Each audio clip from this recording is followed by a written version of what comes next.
అమ్మవారి మరో రూపం శ్రీ చండీదేవి. ఈ దేవి అలంకరణ ఎలా ఉంటుంది, అలాగే సమర్పించాల్సిన నైవేద్యం ఏంటి గురుగారు? అమ్మ చండీదేవి ఏంటంటే మనకు చండీ అమ్మవారిని ఒక్కో చోటు ఒక్కోలాగా చేసుకుంటారు. కొంతమంది ఏంటంటే చండీ కాబట్టి కాల రూపం, కాల అంటే ఏంటంటే నల్లటి రూపంలో మన ఎర్ర చీర కట్టుకొని లేదా నల్ల చీర కట్టుకొని నల్లటి రూపంలో అమ్మవారి ఆరాధన చేసుకుంటూ ఉంటారు. అమ్మవారి యొక్క అవతారం ఎలా ఉంటుందంటే చండీ అమ్మవారిది త్రిశూలాన్ని పట్టుకొని అమ్మవారి దర్శనం ఇస్తూ ఉంటుంది. అందులో కూడా ఎలా ఉంటుందంటే మనకు ఒక్కొక్క శాస్త్రం ఒక్కోలాగా చెప్పింది. ఉదాహరణ తీసుకున్నట్లయితే మనకు మార్కండేయ పురాణం తీసుకున్నట్టయితే మనకు అమ్మవారు ఎలా ఉంటుందంటే ఒక చేతిలో కత్తిని పట్టుకొని ఖడ్గం పట్టుకొని, ఒక చేతి అభయాస్తంలా పెట్టి, ఒక చేతిలో శూలం పట్టుకొని, ఒక చేతిలో గద పట్టుకొని, మరొక చేతిలో విష్ణు సుదర్శన చక్రం పట్టుకొని అమ్మవారి దర్శనం చేయడం జరుగుతూ ఉంది. అయితే ఈ యొక్క చండీ అంటే ఏంటంటే ముగ్గురు అమ్మవార్ల యొక్క కలయిక. మహాకాళి, మహాలక్ష్మి, మహాసరస్వతి, ఈ ముగ్గురి అమ్మవార్ల యొక్క కలయికనే మనకు చండీ. అయితే ఈ యొక్క చండీ అమ్మవారిని పూజించడం వల్ల ఏమవుతుందంటే ముఖ్యంగా రాజవశీకరణ. ముగ్గురు నిధులు ఉన్నారు, మహాకాళి, మహాలక్ష్మి, మహాసరస్వతి. మనకు ఈ యొక్క ప్రపంచం ముందుకు వెళ్ళాలంటే మూడు కావాలి. అంటే డబ్బు కావాలా, జ్ఞానం కావాలా, సంహారం కావాలా. ఈ మూడు ఉన్న తెగింపు అన్నమాట. సంహారం అంటే ఇక్కడ తెగింపు. ఈ మూడు ఉన్నప్పుడే మనం ముందుకు వెళ్ళగలుగుతాం. ఈ మూడుని సపరేట్గా ముగ్గురు అమ్మవారిని పూజిస్తే మనకు ఎలాంటి ఫలితం వస్తుందో, ఇది ఒక చండీ అమ్మవారిని పూజిస్తే మనకు అంతే ఫలితం వస్తుంది. ఈ యొక్క భగవంతుని కూడా ఎలా మొక్కాలి అంటే చాలామంది ఎలా మొక్తారంటే భగవంతుని అమ్మవారిని కావచ్చు అయ్యవారిని కావచ్చు ఎలా మొక్తారంటే ఇలా దండం పెట్టుకుంటారు, కళ్ళు మూసుకొని ఇలా అంటూ ఉంటారు. వాళ్ళు కిందికి మీదకి ఎక్సర్సైజ్ చేస్తున్నారా, దేవునికి దండం పెడుతున్నారా అర్థం కాదు. ఎప్పుడైనా భగవంతునికి నమస్కారం చేసుకునేటప్పుడు ఇలా మన ముక్కుకు సూటిగా పెట్టుకొని నమస్కారం చేసుకొని కళ్ళు తెరిచి భగవంతుని చూడాలి. ఇలా పెట్టుకొని భగవంతుని చూసుకుంటూ నమస్కారం చేసుకుంటే ఆ యొక్క అమ్మవారు మనకు వరం ఇవ్వడం. అమ్మవారు కావచ్చు, అయ్యవారు కావచ్చు, ఎవరైనా కావచ్చు.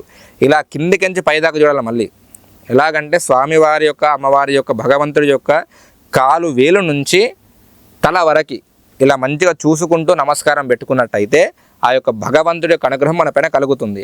అంతేకాని నేను గుడికి వెళ్ళాను కదా అని ఇలా అంటే నువ్వు అమ్మవారినే చూడవు. ఈ అమ్మవారు నిన్ను ఎలా చూస్తుంది? చూడదు. కాబట్టి ఖచ్చితంగా మనకు ఈ చండీ అమ్మవారు అంటే చాలా శక్తివంతమైన అమ్మవారు. మనకు పురాణాల ప్రకారం కూడా మార్కండేయ పురాణంలో కూడా చాలా క్లుప్తంగా చెప్పారు. ఈ యొక్క అమ్మవారు చండీ అమ్మవారిని ఆరాధిస్తే సకల దేవతలను ఆరాధించిన ఫలితం వస్తుందని చెప్పడం జరిగింది. కాబట్టి మనం ఎలాగంటే అమ్మవారికి మంచి నమస్కారం చేసుకొని మన కన్నులు తెరిచి అమ్మవారి యొక్క రూపాన్ని మొత్తం కూడా నిండారా మన కళ్ళల్లో చూసుకొని మనసారా చూసుకొని అమ్మవారికి నమస్కారం చేసుకొని మన కోరిక చెప్పుకున్నట్టయితే అమ్మవారి అనుగ్రహం కలుగుతుంది. అదేవిధంగా మీరు అనుకున్న పనులన్నీ ముందుకు వస్తాయి. ఒకవేళ అవకాశం ఉంటే మహాచండీ అవతారం ఉన్నప్పుడు అందరూ కూడా చండీ హోమం చేసుకుంటే ఇంకా చాలా మంచిది.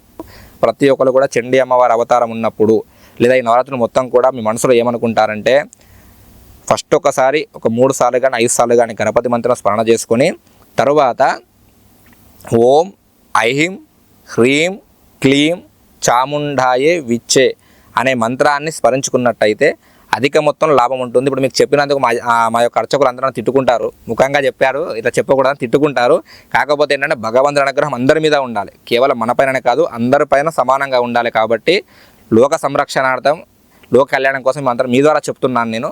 కాబట్టి దీనికి నిష్ట కూడా ఏంటంటే ఖచ్చితంగా ఈ మంత్రం చేసేవాళ్ళు నాన్ వెజ్ తీసుకోవద్దు, మద్యము తీసుకోవద్దు, ఏమీ తీసుకోకుండా శాకాహారం మాత్రం పాటించి ఈ యొక్క జపాన్ని చేసుకుంటే మంచి ఫలితాలు వస్తాయి. లేదు మేము అన్నీ చేసుకుంటామంటే మాత్రం పైకి ఎవరు లేవరు. అది కూడా చెప్తున్నా. మేము మద్యం తీసుకుంటాము, తర్వాత మాంసం తీసుకొని అన్నీ చేసుకొని మేము జపం చేస్తామంటే ఇక మీ జీవితం ఆడికే సమాప్తం అంతే. ఇక ఈ శరన్నవరాత్రుల్లో అమ్మవారి మరో రూపం శ్రీ సరస్వతీదేవి. ఈ సరస్వతీదేవి అమ్మవారి అలంకరణ ఏ విధంగా ఉంటుంది, అలాగే విశిష్టత ఏంటి, పెట్టాల్సిన నైవేద్యం ఏంటి గురుగారు? అమ్మ సరస్వతీదేవి వచ్చేసి మనకేంటంటే మామూలుగా ఇప్పుడు ప్రతి ఒక్కరికి తెలుసు ఎలాగంటే మనం అక్షరాభ్యాసాలు అవి అని చేసుకుంటూ ఉంటాము. సరస్వతీదేవి ఎలా ఉంటుందంటే తెల్ల చీర, గోల్డ్ బార్డర్ అంచుతోని ఉన్న చీరను కట్టుకొని ఆ యొక్క అమ్మవారి దర్శనం ఇస్తూ ఉంటుంది. ఒక చేతిలో వీణ పట్టుకొని, ఒక చేతిలో జపమాల పట్టుకొని, మరొక చేతిలో పుస్తకాన్ని పట్టుకొని హంసవాహనం పైన లేదా కమలం పైన పద్మం పైన కూర్చొని అమ్మవారి దర్శనం ఇస్తూ ఉంటుంది జనాలకు అందరికీ కూడా. ఈ యొక్క అమ్మవారికి పూజించుకోవడం వల్ల ఏమవుతుందంటే జ్ఞానం ప్రసాదిస్తుంది. అందుకే మనం ఏమంటామంటే జ్ఞానస్వరూపిణి లేదా వేదస్వరూపిణి అని అంటాం అమ్మవారికి. ఈ యొక్క వేదవ్యాసుడు కూడా సరస్వతీదేవి యొక్క తపస్సు చేసి అమ్మవారి అనుగ్రహాన్ని పొందే ఈ యొక్క వేదాలన్నీ కూడా రాశాడు అని చెప్పేసి మనకు కొన్ని శాస్త్రాలు కూడా చెప్పడం జరుగుతుంది. అయితే మనకేంటంటే ఈ యొక్క సరస్వతిని ఆరాధించుకోవడం వల్ల ఏమవుతుందంటే మంచి జ్ఞానము, మంచి విద్య, మంచి బుద్ధి ఈ మూడు కలుగుతాయి.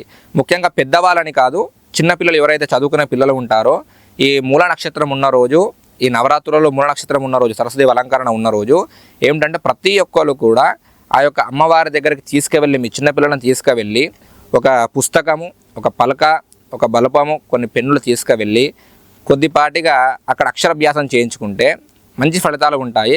అదేవిధంగా ఏంటంటే మరి పంతులు గారు మేము ఇదివరకే చేసుకున్న అక్షరాభ్యాసం మళ్ళా చేసుకోవచ్చు అంటే తప్పేమీ లేదు, తీసుకువెళ్ళి అక్కడ అక్షరాభ్యాసం చేసుకోవచ్చు. ఎలాగంటే 5వ తరగతి వరకు చదువుకున్న వాడిని, లేదంటే 1వ తరగతి, 2వ తరగతి, 3వ తరగతి ఈ చదువుకునే పిల్లలను తీసుకువెళ్ళి అక్కడ అక్షరాభ్యాసం చేసి, ఒకవేళ మీకు స్తోమత ఉన్నట్టయితే కొన్ని పలకలు, కొన్ని బలపాలు, కొన్ని పుస్తకాలు, కొన్ని పెన్నులు పంచినా కానీ అమ్మవారి అనుగ్రహం బాగా కలుగుతుంది. నైవేద్యంగా వచ్చేసి ఏంటంటే దద్దోజనం, అమ్మవారికి నైవేద్యంగా దద్దోజనం పెడితే చాలా సంతోషిస్తుంది అమ్మవారు. తర్వాత చింతపండు పులిహోర, దద్దోజనము, దాంతోపాటుగా ఏవైనా భక్ష్యాలు, చిన్నపాటి భక్ష్యాలు, నూనె పూల కానివ్వండి అలా. దాంతోపాటుగా ఏంటంటే మనకు హల్వా, రవ్వ కేసరి అంటాం కదా, ఆ రవ్వ కేసరి నైవేద్యంగా సమర్పణ చేసుకున్నట్టయితే చాలా మంచి ఫలితాలు వస్తాయి. అలాగే శరన్నవరాత్రుల్లో అమ్మవారి మరో రూపం శ్రీ లలితా త్రిపుర సుందరి దేవి. ఈ అమ్మవారి అలంకరణ ఏ విధంగా ఉంటుంది, అలాగే విశిష్టత, నైవేద్యం ఏం సమర్పించాలి గురుగారు? అమ్మ లలితా త్రిపుర సుందరి, ఈ అమ్మవారిని పూజించుకుంటే, ఇందాక మీకు చండీ అమ్మవారి గురించి ఏదైతే చెప్పానో, ఈ యొక్క అమ్మవారిని పూజించుకుంటే సకల శుభాలు కలిగినట్టే. ఇక ఎలాగంటే మనకు కొన్ని శాస్త్రాలు ఏం చెప్తున్నాయంటే 33 కోట్ల దేవతలు, త్రిమూర్తులు, అదేవిధంగా గణపతి, దాంతోపాటుగా సిద్ధి, బుద్ధి, కుమారస్వామి వీళ్ళందరి శక్తి ద్వారా ఉద్భవించిన దేవత ఈ యొక్క లలితా త్రిపుర సుందరి.